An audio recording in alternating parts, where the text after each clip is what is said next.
Well, hello, folks. I'm the Party Mamba, and I just wanted to sit here and tell you guys about some of the music that I've listened to today, some of the influential music in my growing up that brought me to where I am today.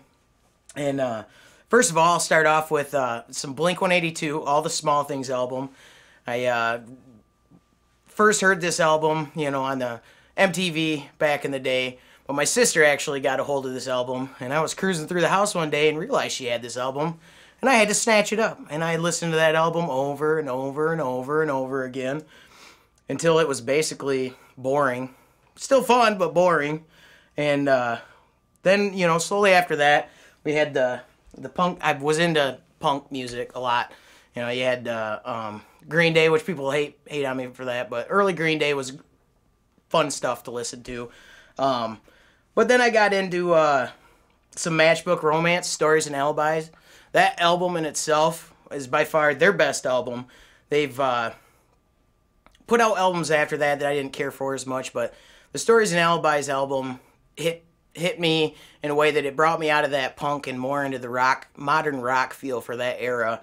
And I had a lot of fun with it. Some of the pivotal, albums. My mom got me into a lot of rock and roll. My dad brought me up on, Elvis, the Beach Boys, the Beatles, anything 50s and 60s, whether it was, pop music, rock music. My dad got me into that, but my mom brought me into the classic rock era with Queen's greatest hits.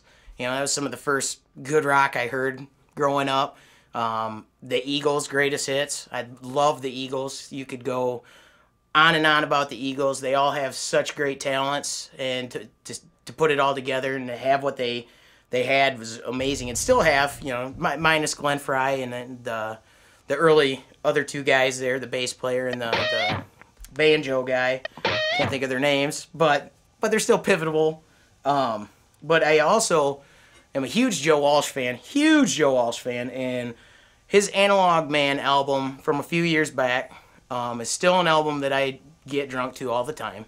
I will crank that. It shows his life and his party stages, his family stages, his getting sober stages, and it's a beautifully written album and produced. I believe the whole album was produced by Jeff Lynne, which is phenomenal in itself right there.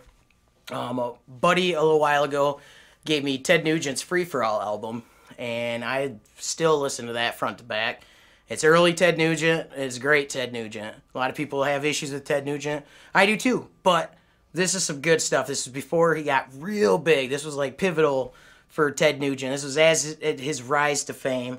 Something that I'm into right now for band-wise would be Rival Sons. I think you can't even name an album that's not bad. Every album they have right now, I can listen from front to back and totally be in love with it. Every song on each of their albums is catchy one way or another. You don't have those B-sides that are like,